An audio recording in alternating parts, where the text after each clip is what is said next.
Você começou um ao vivo? Sim.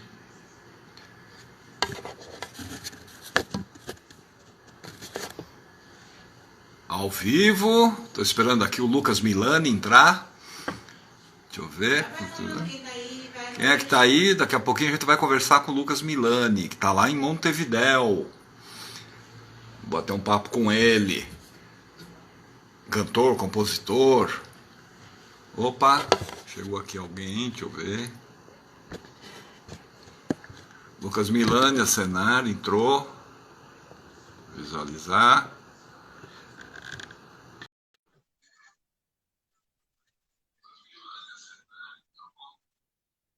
Deixa eu ver, acho que ele tá. Ah, oh! Salve! Já deu pra perceber que eu sou muito bom nesse negócio de live, hein, cara? Eu também não sou muito bom, não. Tua cara tá meio escura. Eu vou pôr uma luz aqui, vamos ver se fica melhor. Bota uma luz aí. Ah, tô fazendo... Ah, não sei se ficou bom, mas dá pra dar uma... Melhorou, pelo menos agora tô te vendo melhor. É. E aí, Não, cara? Parece que eu tô na penumbra aqui, mas não tô, não. Tem luzes, eu não sei. Como você tá? Vou botar uma luzinha aqui especial pra gente falar, ó. Tá aqui, ó. Ó. Ah! Isso é um homem de teatro, né? O homem de teatro sabe das luzes. E aí, como é que estão as coisas aí? Estamos bem, estamos com frio, mas estamos bem. Ainda tá frio, para mim ainda tá frio, né? Não o que é frio para você? Rapaz, agora, por exemplo, não sei quantos graus deve estar agora, mas deve estar uns 9, talvez. Isso já me dá uma atrapalhada na sinapses.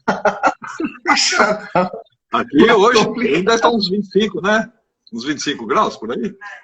Mais de 25, cara. Um calorão. Diz que esse final de semana vai fazer calor. Vai ser o final de semana mais quente do ano.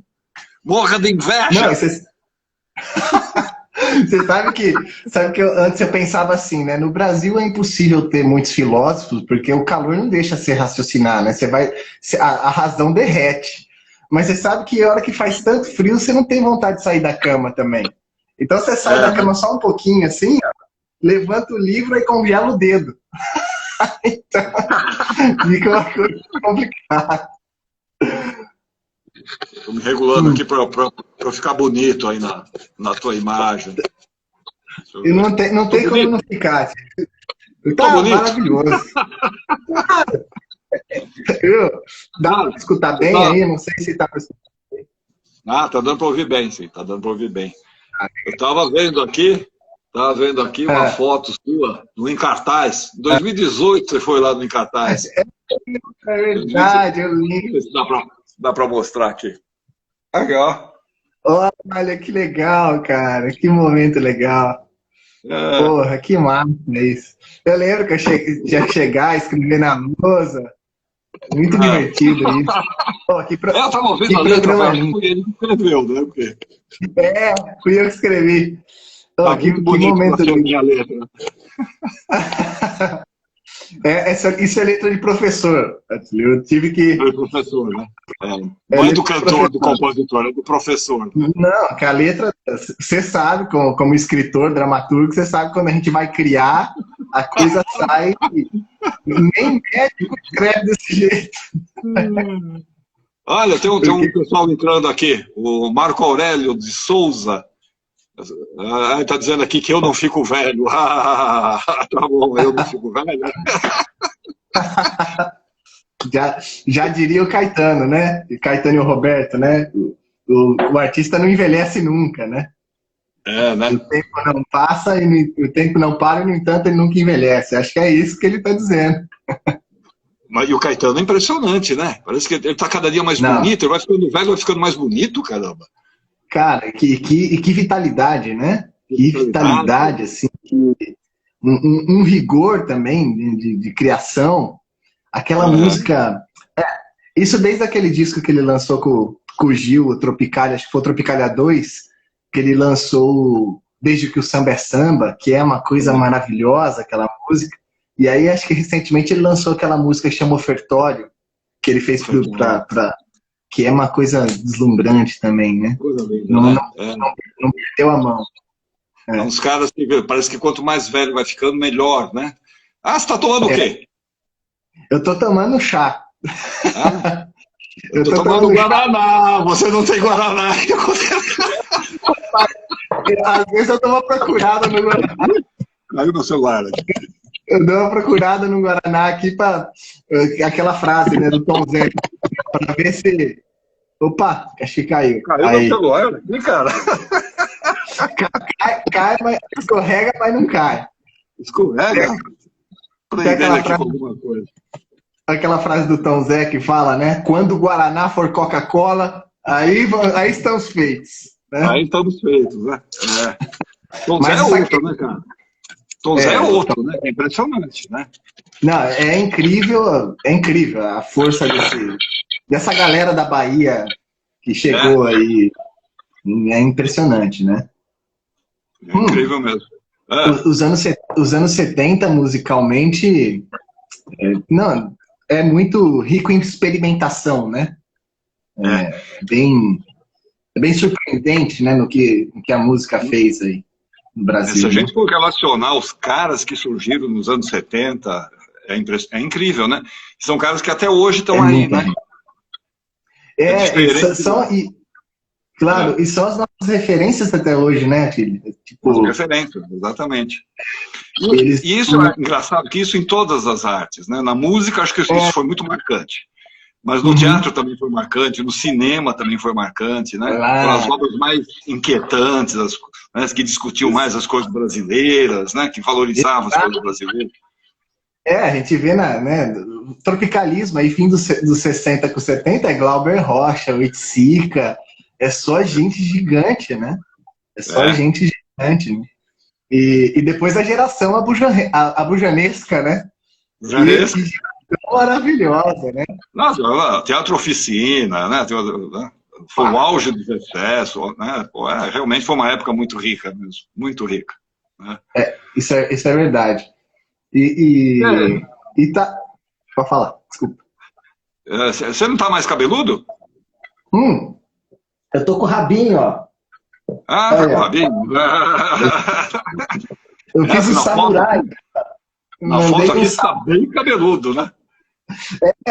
Eu tô cabeludo ainda, mas eu mandei um look samurai, porque é a estratégia também, né? A estratégia de evitar os banhos frequentes no frio. Evitar os banhos frequentes, né? Essa coisa do tupi, a gente tem que maneirar um pouco quando o frio bate. Né? Essa relação O que deu de você mudar para Montevidéu, cara? Rapaz, foi assim, se eu for fazer se eu for tentar encontrar, né, a causa-consequência, eu vou voltar lá para 2012, né, na minha história, que foi quando eu comecei a ideia da Pequena Volta, que virou o disco, que em 2018 a gente fez um cartaz. Porque em 2018 eu lancei um livro de poemas que chama, o mesmo nome do disco, chama Pequena Volta, e eu terminei a Pequena Volta, que foi um passeio por alguns países latino-americanos, tentando encontrar essa latino-americanidade do Brasil, que às vezes a gente está meio de costas para a América Latina, né? Por vários motivos, né? Sobretudo, talvez o... Pode falar. Nesse assunto, você lembra, anos 70, anos 80, a gente tinha os Tarancon, você lembra do Tarancon? Claro, e justamente...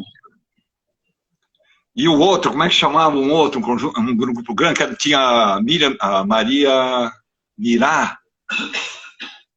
Ai, cara, eu vou lembrar. Mas justo nessa época, essa temática veio forte, né? Porque veio justamente com a ideia do tropicalismo também, né? Isso apareceu bastante forte, né?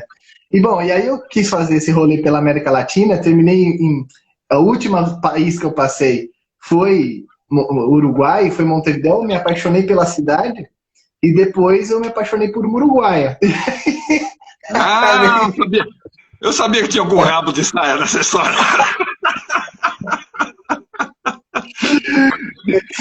Diria o Mário Quintana, né? O amor move o mundo. Né? É o que move o norte das coisas. É o... E aí o incrível também, que é muito, muito interessante, é que na música, que é a história, o disco nasce de uma música que conta a história de um casal que se encontra num rio. E esse era o Rio da Prata, que eu escrevi aqui, essa música, em 2012. E ele fala justamente do casal que se conhece, mas que não fica junto, e que depois resolve ficar junto. Então foi tudo uma coisa assim, muito natural. O meu irmão, Vivaldo, poeta, está mostrando que a Carolina, a uruguacha, está aí, está presente, está aqui. Está presente, né? Está virtualmente. E essa música contava a história desse casal que se encontrava diante do rio, mas que evitava aquele encontro, mas que depois não teve como fugir das mãos do destino. Se nem Zeus escapa. Nem Zeus escapa. Nem Zeus escapa. Tá, mas e aí? E profissionalmente, você está dando aula aí em Montevidéu, é isso? Tô dando aula aqui, tô escrevendo um jornal. Tem até um aluno aqui, grande, Fernando, um gênio. Recentemente eu fiz um curso sobre história da música brasileira. E aí uma galera muito maravilhosa, assim, uruguaios muito interessados em conhecer a música brasileira. É claro, o que chega muita coisa, mas também chega muito clichê, né? Chega sempre o mais do mesmo. Então, foi um grupo bem grande, assim, bem interessante. Tem uma galera muito interessada nisso e eu também estou interessado em preencher algumas lacunas culturais que eu percebo com relação ao que se conhece do Brasil aqui e o que nós conhecemos do Uruguai aí. Então, acabou que eu estou escrevendo bastante. Conheço quase nada da música uruguaia. A gente não tem informação nenhuma aqui, quase. Pois é. Eu lembro que eu conhecia a música uruguaia, assim, alguma coisa pelo Drexler, que chega com mais frequência, mas eu lembro que tem uma banda de São Paulo que chama Vespas Mandarinas, que é uma banda incrível, né? E a Vespas Mandarinas fez várias versões de rock uruguaio, de uma banda incrível, que é o Quarteto de Nós, daqui do Uruguai, de Montevideo. Quarteto de Nós. De nós? É uma banda genial. Depois eu vou te mandar. Você vai adorar. Eles têm uma pegada de Mamonas, só que sem tanto humor. É mais ironia e sátira. Então uma veia mais, assim, é mais aguda, é mais ácida. Né? E é genial. Genial. Então eu conheci alguma coisa aí, meio de respingo, né? Mas eu não conhecia muito literatura. A milonga tem a ver com o Uruguai? Tudo a ver. A milonga é um gênero naturalmente uruguaio. Naturalmente uruguaio.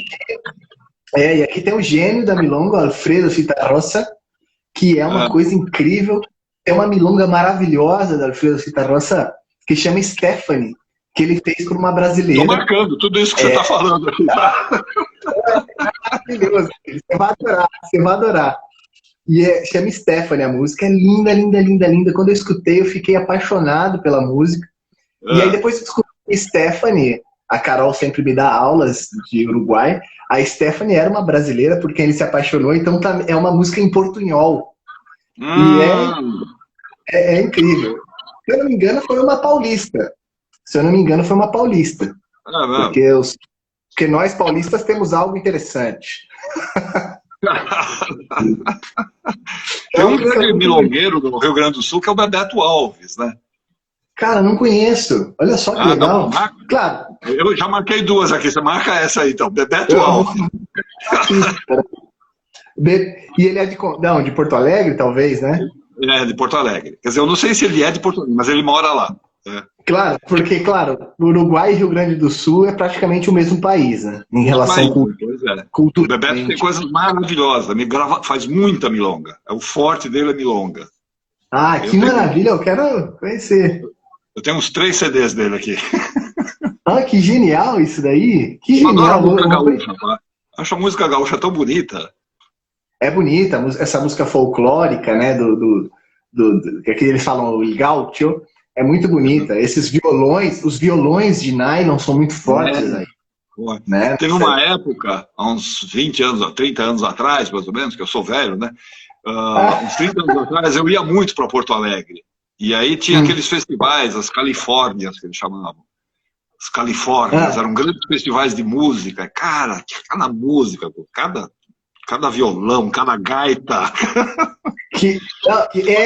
essa coisa do bem campesina, né? É muito Campesina. bonita. Essa É. coisa campesina é muito bonita. O que é bonito também é que esse tipo de música favorece a narração, né? Porque então são grandes letras, né? São grandes histórias, são grandes História. mini narrativas. Isso é genial, né? Agora, tem coisas que às vezes E você não entende, né? Que parece que é um outro idioma, tem uma outra expressão assim que você fala, que diabo será isso? é verdade, você vai redescobrindo o próprio português, né? Tá apagando que eu tô com a lanterna do celular. É. É o próprio português, né? A gente vai redescobrindo algumas, algumas, sei lá, alguma poeirinha semântica, assim, que é riquíssima, né? É o que, sabe o que me lembra muito isso? A poesia do Manuel de Barros. Manuel de Barros. O que o Manuel de Barros faz com o Mato Grosso, assim, e É. eu acho que essa música do Rio Grande do Sul faz com o português também, né? Você está sendo influenciado pela música uruguaia? Rapaz, eu acho que é inevitável, Inevitável. porque é inevitável. Ainda tá, eu cheguei o ano passado eu me instalei, e Ah, agora esse ano, por exemplo, eu tô dentro da universidade também, então isso eu tenho lido muita coisa direcionada, o que vai influenciando mais a linguagem também. é. Mas esse ano eu me ative bastante à música brasileira para o curso que eu preparei, que eu dei. Só que mesmo assim, eu escuto muito rádio aqui, eu adoro escutar rádio. Então, é claro que eu acho que naturalmente vem alguma coisa. E tem uma É. coisa que eu acho muito bonita da música uruguaia, e que eu acho que é muito parecida ao samba, né? É que tem muita música em tom menor, que seria algo triste, só que É. tem um fundo de esperança que muda, é um contraste muito bonito, assim, eu acho. Então, acho que no disco novo que eu estou preparando, vai aparecer isso. Vai aparecer. Você está compondo muito por aí? No começo desse ano eu escrevi bastante, tanto que o ano que vem eu quero lançar um livro de contos. Eu escrevi bastante, eu escrevi em espanhol, então foi uma experiência muito diferente para mim e muito rica, porque se a gente pensa, né, que no erro a gente encontra muita coisa boa, quando você escreve em outro idioma, você é um estrangeiro escrevendo. Então, Nossa. consequentemente, né? Então eu Ele estava escrevi falando do muito Caetano. conto. O Caetano falava isso, né? Como era difícil compor quando ele É, estava na Inglaterra, né? claro, Ele se sentia, como é difícil compor numa língua estranha, uma língua estranha não, mas que não é a sua, né? que não é a sua, porque com a nossa língua a gente não tem formalidade com ela. A gente não chega e fala oi, tudo bem, bom dia. A gente já chega tomando café da manhã.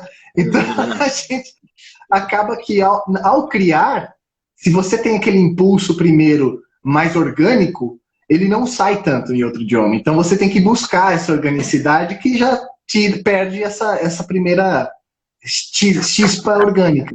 É. Então vira algo estranho. Vira algo estranho. E aí eu acabei Mas agora você escrevendo já 8. está, mas agora você já está, interiorizando isso, né? Sim, você acaba pensando. É engraçado que onde eu mais vejo que eu interiorizei o idioma é quando eu vou ver um jogo do Palmeiras, que eu sou palmeirense, e eu fico nervoso e eu começo a xingar em português. Ah, Então, por mais que eu esteja pensando em espanhol muita coisa, às vezes eu xingo em português. Então aí você vê, é, opa, me saiu brasileiro, né? Me é. saiu brasileiro. Mas, enfim, de música, eu consegui compor 8, porque eu acho que a poesia, a letra, né, no caso, ela é mais difícil do que a prosa. A prosa, ela flui mesmo, né? A prosa eu consegui escrever mais. Mas tá, compus 8 músicas, escrevi 4 em espanhol e 4 em português. Você tá Eu com o acho violão aí? que... Tô com violão. Tá, Mostra uma aí, pô. ele me serve de apoio também, né? Eu vou mostrar uma aqui que eu acho que você vai gostar. Em espanhol ou em português? Porque essa eu vou mostrar em português. Porque você é um homem do teatro. Você tá com vergonha de mostrar o espanhol, velho? Eu tô tentando lembrar a letra. Enquanto eu tô falando, eu tô aqui. Como é que era? Eu tô aqui, qual é a nota, né? Mas essa música, eu vou lembrar depois do espanhol, cara. Essa daqui, ela chama Orfeurídice. Orfeurídice. Tudo junto, Orfeurídice.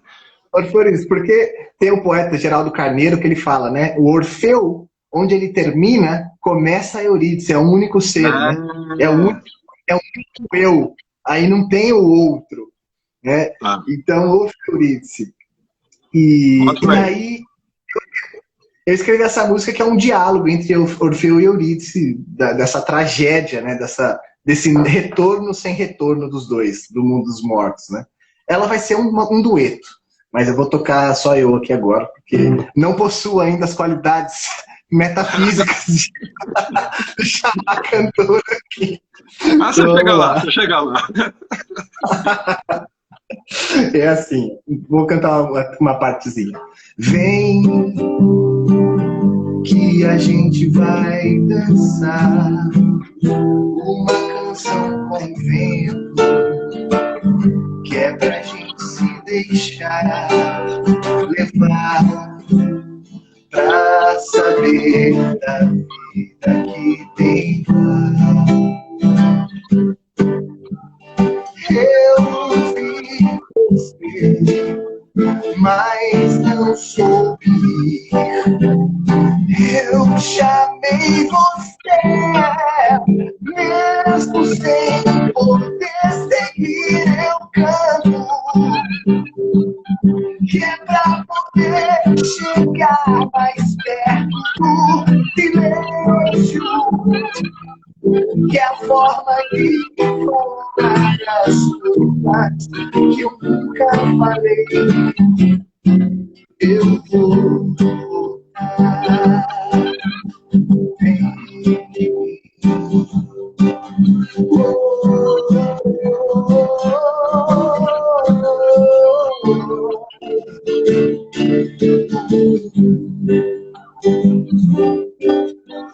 Eu jamais poderia prever, mesmo que levasse um tempo, pra você vir me levar daqui, que ia te ver outra vez. Eu vi você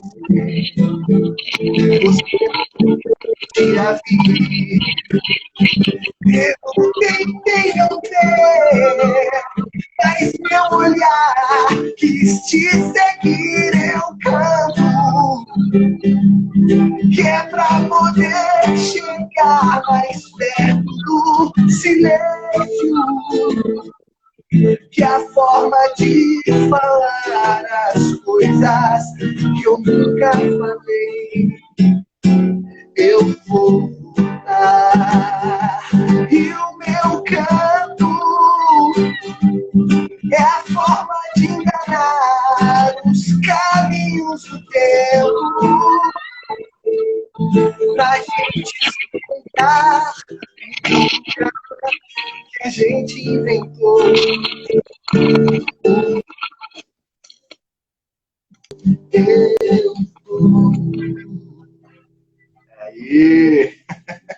Aí, cara. Peraí que eu tô ligando aqui, ó. Botando no...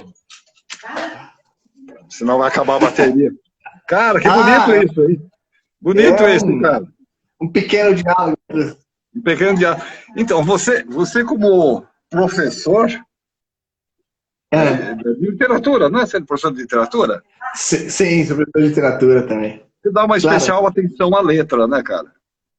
Exato, às vezes até eu acho que eu dou atenção muito à letra. Então as músicas acabam sendo meio verborrágicas, assim. Hum. Mas a letra, muitas vezes eu parto da letra, o que não é muito Eu ia te comum, perguntar assim, isso. Você muitas vezes parte da letra para depois. ir para música, é. O que muitas vezes não é comum, porque a melodia, ela é mais fácil, eu acho, quando eu faço melodia e depois letra, eu acho mais fácil de escrever. Eu acho É. mais fácil ainda quando alguém ou quando algum parceiro me manda melodia. E aí eu Hum, adoro fazer. Então tem um parceiro mineiro que faz umas músicas lindas, chama Carlos Otto, um grande compositor. Ele sempre me manda melodia e as letras saem muito mais fáceis do que se fossem minhas melodias. é, Eu gosto mais de fazer assim. Não mas, sei. é. Mas em geral, as minhas mesmo, as minhas músicas, eu parto da letra e depois eu vou tentando encontrar uma melodia e fico olhando a letra, recitando, recitando, recitando, recitando, até que eu começo a cantar alguma É. coisa. E aí eu vou caçando a melodia aí, no próprio som Agora, das sílabas.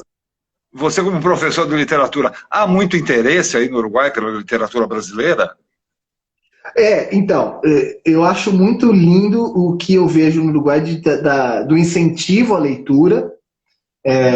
Porque parece que muitas vezes eu lembro assim que eu sentia no Brasil certa coisa, parecia a corte portuguesa quando chegou Leopoldina com os livros e todo mundo olhava para, ela lê, né? E menosprezava, né?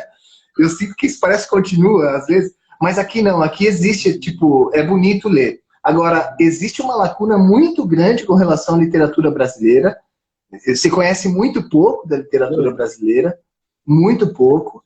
É, os dois autores assim que são aqui os mais conhecidos não são brasileiros, porque é o Fernando Pessoa e a Clarice Lispector, que não é brasileira. Tudo É, bem, ela é brasileira de coração, de é. literatura, de língua, mas enfim, né? São os mais conhecidos.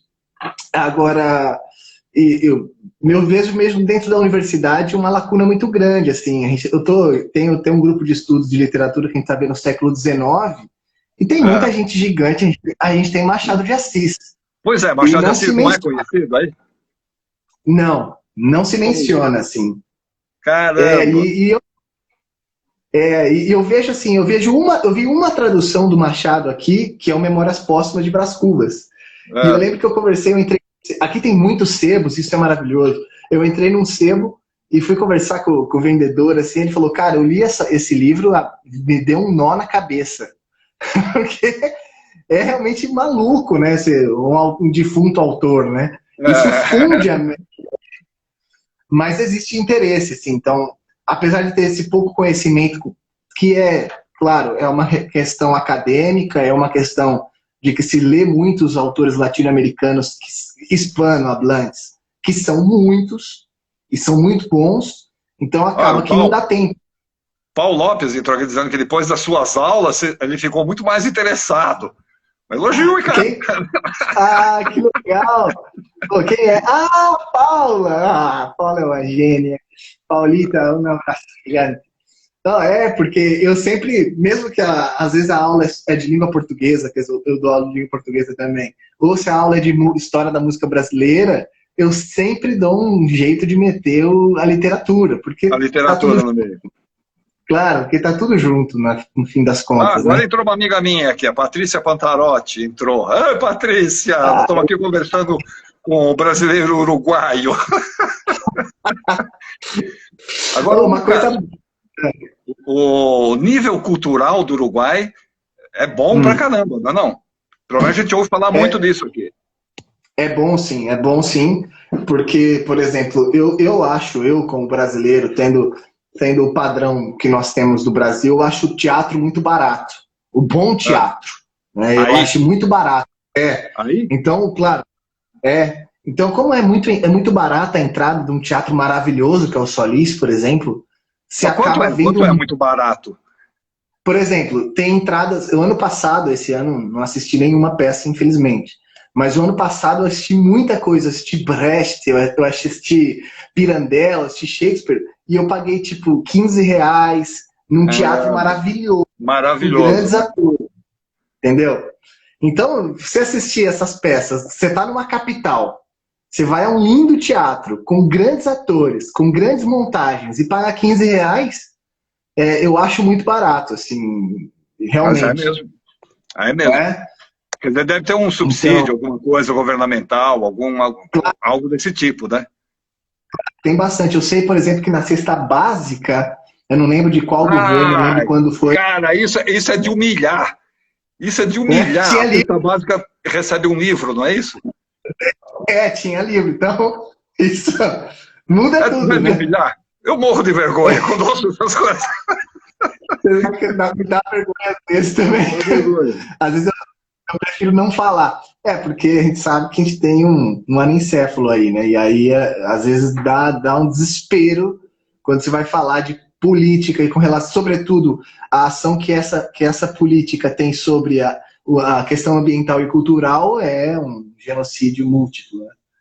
Eu achei uma coisa tão bonita quando houve a transmissão aí da presidência, né, do presidente anterior para o presidente novo. Pô, uma coisa tão suave, né? A gente está acostumado aqui, né? Uma continuidade mesmo. Uma coisa de continuidade. Claro, né? Claro, mesmo que tenha sido uma mudança de partido, existe um respeito mútuo muito bonito, né? Não existe essa destruição assim, de toda a história, né? Existe pelo menos é aparente, pelo menos se vê um projeto. E a gente sabe que projeto é a longo prazo, né? Não é a curto prazo. Então isso é muito bonito. E o povo aí gosta de brasileiro, cara? Adora. O povo adora brasileiro.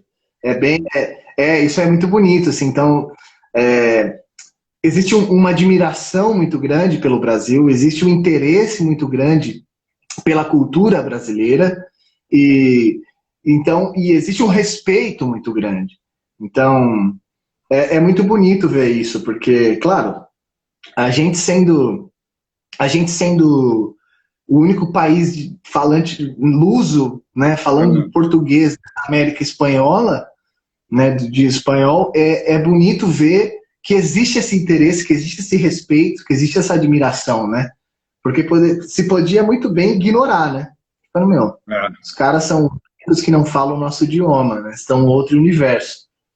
Que existe um respeito muito grande e claro, os brasileiros também, os que vieram, pelo menos os músicos que vieram ano passado, que eu pude ver aqui, né, também vêm com essa carinho grande, né? No passado vieram os tribalistas, acho que veio o Martinho, veio a Ivete, veio o Caetano com os filhos, né?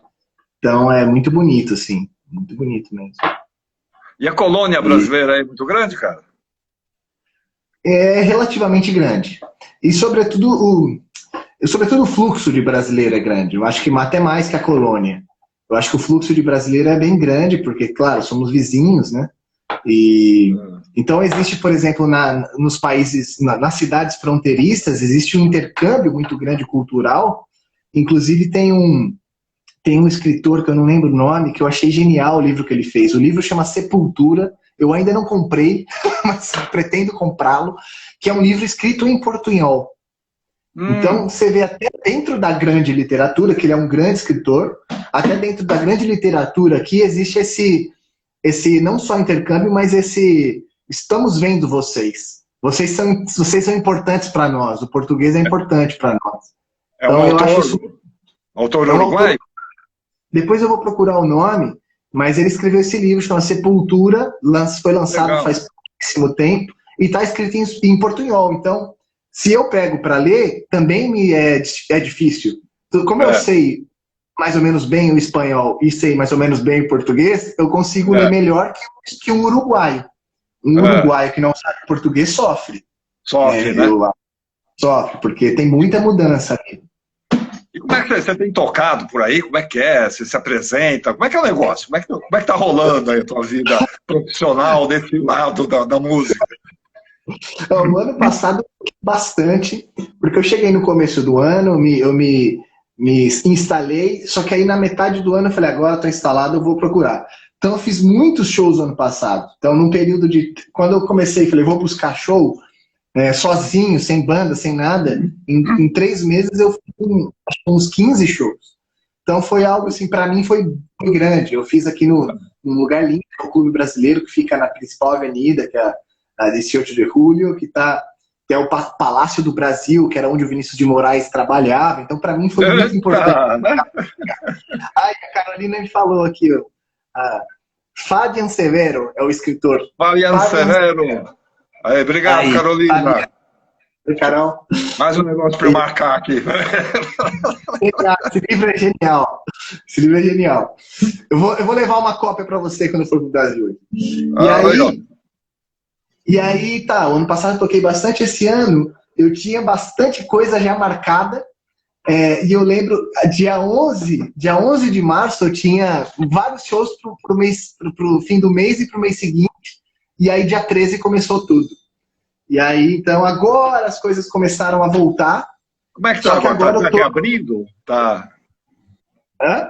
Tá reabrindo agora, cinema, teatro, essas coisas, ou ainda não? Sim, apesar que aqui foi sempre muito controlado, sempre esteve muito controlado, porque não é só porque eu vejo muita gente falando que o Uruguai é um país de pouca população, pouca densidade populacional, não é só isso, porque Brasília tem a mesma população de Montevidéu. E eu lembro que naquele momento eu vi como estava a situação de Brasília, com 1,5 milhão de habitantes, e vi como estava a situação de Montevidéu. Montevidéu estava muito melhor. Ou seja, não é só a densidade, é o respeito, é o respeito da população, é essa educação em pensar no outro, em acatar as recomendações, porque aqui a quarentena nunca foi obrigatória, e mesmo assim se respeitou muito, e o Uruguai saiu muito bem. E até agora as coisas começaram a reabrir, cinemas, teatros, casas de show. E eu só não fui atrás de fechar algumas coisas, porque eu tô em plena pré-produção do disco. Então, eu tô produzindo aí no Brasil, e então eu fico nessa remotamente? Remotamente. E dá bastante trabalho, mas beleza, funciona de alguma maneira, né? E tá sendo bom, assim, porque é uma maneira diferente de pensar a música. Eu tenho um grande amigo que trabalha comigo, que é o Caio, que sempre foi o engenheiro de som do primeiro disco, e é o que está envolvido na gravação desse segundo também, que me apresentou o Ney Marques. Me apresentou o Ney Marques, que foi produtor de muita gente grande no Brasil. Produziu alguma coisa do Djavan, alguma coisa do Caetano, produziu, acho que, Ney Mato Grosso, toca bandolim, e ele está produzindo o disco. Então eu estou assim, bem seguro nesse sentido, porque ele tá à frente do trabalho aí, só que ao mesmo tempo a gente está aqui pensando e falando o tempo inteiro, remotamente. Né? Funciona. Funciona, né? Dá para fazer. Você vai mostrar uma em espanhol ou você vai ficar encebando? Vou mostrar. Eu só preciso lembrar, mas eu vou lembrar. Peraí, vamos já... Não tem uma cola aí? Eu vou tentar. Deixa eu ver se eu lembro. Porque tem uma música que... Quer ver? Aqui. Essa aqui eu acho que eu lembro mais.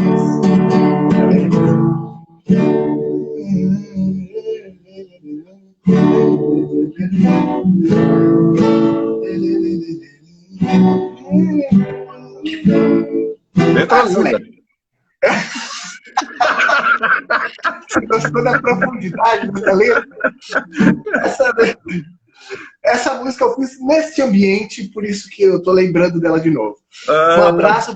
Um abraço grande pro Boteco do Cajuí, outro paulista que está aqui em Montevidéu, que faz as coxinhas mais maravilhosas, que a gente, às vezes eu tenho muita saudade da culinária, eu recorro a esse amigo. Como é que é coxinha aí? Como é que é coxinha em espanhol?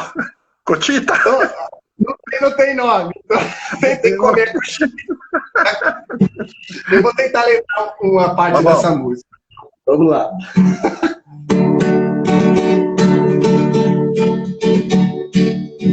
Como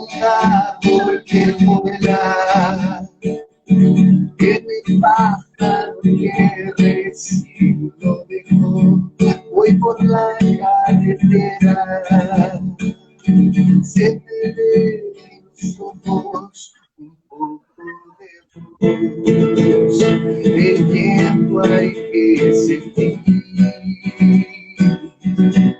No lo quieras guardar. Alejate por el camino, las partes que suelen pisar.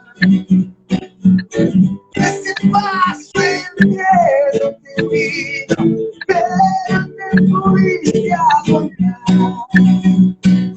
La leyenda de una rosa que cuida, tiene tan suelo que se da. Ahá! Lembrou, hein? Pelo menos esse é o pedaço que você lembra. É a parte que eu lembro. Vamos ver se funcionou, não sei. É que eu peguei uma parte do poema, porque uma vez eu fui numa livraria aqui, num sebo, e aí eu estava buscando uns poetas uruguaios, que tem muita poetisa maravilhosa aqui. Aí eu botei Ida Vitale, Idea Vilarinho, Delmira Agostini, e são muitas mulheres fortíssimas na poesia uruguaia. E eu estava buscando a poesia completa delas, e eu encontrei o poema sujo do Ferreira Goulart. Goulart? Nossa! Do Goulart. E eu encontrei o poema sujo traduzido para o espanhol. Então aquela parte, né? Azul, traduzido para o espanhol, azul, azul era rosa, azul era o carro, azul teu cu. Essa parte do poema, eu falei, não é possível que traduziram isso. E estava traduzido assim, bem literal. Eu achei maravilhoso. E aí eu lembrei daquele verso que ele tem, né? Como um pássaro voa na árvore que deixou, né? Alguma coisa assim. Como a árvore voa no pássaro que a deixou. Como a árvore voa com pluma, claro, mais que claro, coisa alguma, e tudo, ou quase Isso. Um bicho que o universo fabrica e vem sonhando desde as entranhas. Poema sujo, olha. Poema sujo. E tá traduzido para espanhol. Eu achei excepcional e lembrei desse verso. Eu falei, eu vou fazer uma versão desse verso. Do pássaro. Começa com isso. Como el pájaro vuela en el árbol, como el pájaro vuela en el árbol que recién lo dejó, alguma coisa assim. Então, outra coisa que eu ouço falar sempre do Uruguai, que eu já me envergonhei várias vezes também, diz que a quantidade de livrarias que tem aí é enorme, né? É grande. Outro dia, eu lembro que eu saí numa empreitada, eu e a Carol saímos numa empreitada para descobrir quantas tinha dentro de um raio pequeno. E eu lembro que encontrei, perto de, assim, tem uma rua que tem muitas livrarias, que chama Tristana Arvaca, e eu encontrei como 18 livrarias, assim. 18 livrarias. Espaço. Então, imagina, você sai de uma, você vai para outra, é um boom de livros, né? Eu tenho um problema com livros, então eu tenho um problema que é a conta. Quando na livraria. Cara, além do que, eu tenho que cumprir a lacuna da literatura hispana. Então, eu compro livro, uma loucura. Alucinadamente. Alucinadamente. Então, o meu criado mudo aqui tem 10 livros, eu tô lendo 5 ao mesmo tempo, mas eu adoro. Se eu pudesse, eu lia 10. Mas tem bastante livro, Atílio. É um lugar que, para quem gosta da cultura, assim, vai adorar. E a gente precisa fazer alguma coisa de teatro aqui, hein, Atílio? Precisava fazer mesmo, né? Lembrei o nome do conjunto, a gente falou do Tarancon, o Raízes de América. Claro! Raízes de América. Oh, caramba! Esse é o clássico. Clássico. Pois é. Tônio Zaná. É dos 70 também, Raízes de América? 70, 80, né? Por aí. Porque eu lembro que eu cheguei a escutar bastante, assim. Eu sou dos anos 80, então eu escutei bastante. Assim, eu lembro que na época que eu estava viciado em Mutantes, eu cheguei ao Raiz da América. Foi uma mistura estranha. A turma chamava a turma do Poncho e Conga, né? Você lembra disso? Claro, o Paul chegou. Antes de você, então. Ei, lá vem o pessoal do Ponche Conga. Que maravilha. Eu lembro nessa época os Mutantes gravaram aquela música. Como é que é aquela música que eles cantam em portunhol também? Não, os Mutantes, eles gravaram uma música que tem essa onda, que é aquela, como é que é? El Justiciero, tcha, tcha, tcha. Tem essa onda. Que maravilha. E livro, cara, você vai publicar? Ano que vem, com toda certeza, eu vou publicar um livro. Eu achei que eu fosse publicar um livro de poemas, o segundo livro de poemas. Mas eu resolvi deixar eles dormirem um pouco mais, e dentro da lírica eu vou fazer o disco. Então, ano que vem eu vou lançar o disco, pensando nessa questão lírica, e vou lançar um livro de contos. Tem outra coisa que eu tenho escrito umas crônicas aqui, para jornal, mas eu acho que eu vou deixar um pouco mais para frente. Porque a minha ideia é, em dezembro, janeiro, que eu vou estar no Brasil para gravar, também revisar o livro e ver se eu lanço no fim do ano que vem um livro de contos. Que, por enquanto, se chama Uma Tragédia em 3 Atos. Porque são todos contos com responsabilidade.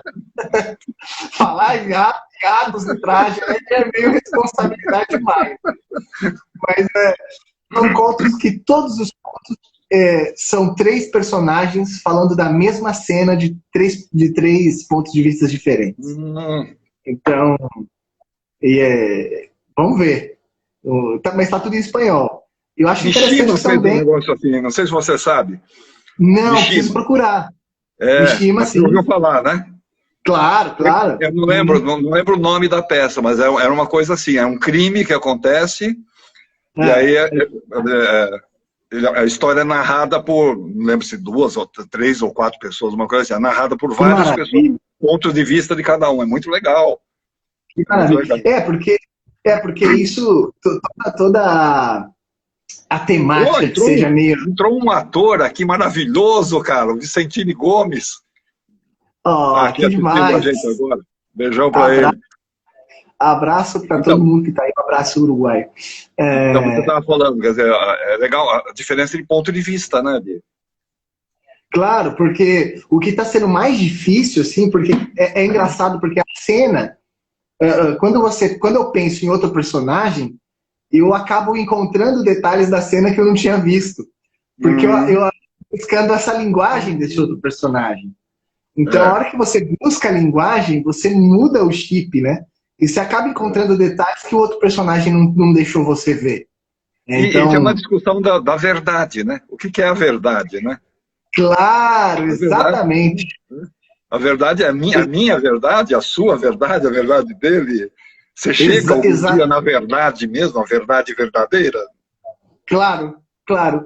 Porque também é interessante, é ótima essa sua ideia, porque no conto os 3 narradores que participam de cada história, eles são os únicos personagens. Só que em alguns contos eu vou pôr alguns personagens secundários que não vão falar, que não vão ter voz.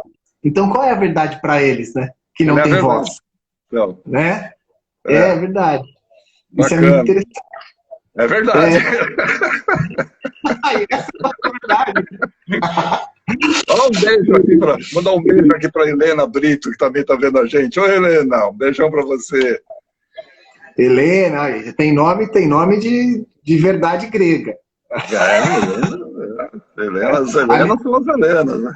Mire-se no exemplo das mulheres de Atenas. Aliás, a minha mãe se chama Helena Regina, porque Regina é rainha, né? Rainha. E é justamente a Helena Triana. Então, nasci sobre essa égide. Antes de ter uma égide de piano, eu já tinha uma égide troiana. Troiana, helênica. Tá bom, cara. Pô, achei ótimo esse nosso papo, cara. Pô, eu também adorei, Atílio.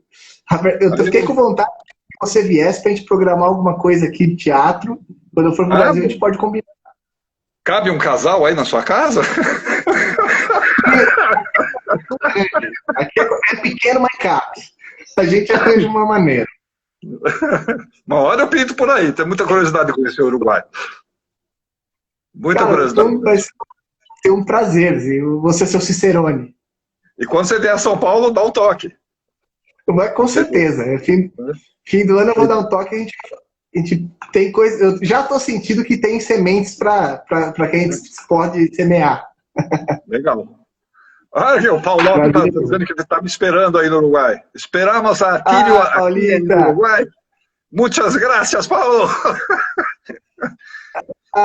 Paula, depois eu les voy a pasar los libros de Atílio. Tem vários livros. Depois eu quero o teu endereço. Quero o teu endereço. Me passa por WhatsApp para eu te mandar o livro que eu lancei o ano passado também. Aqui.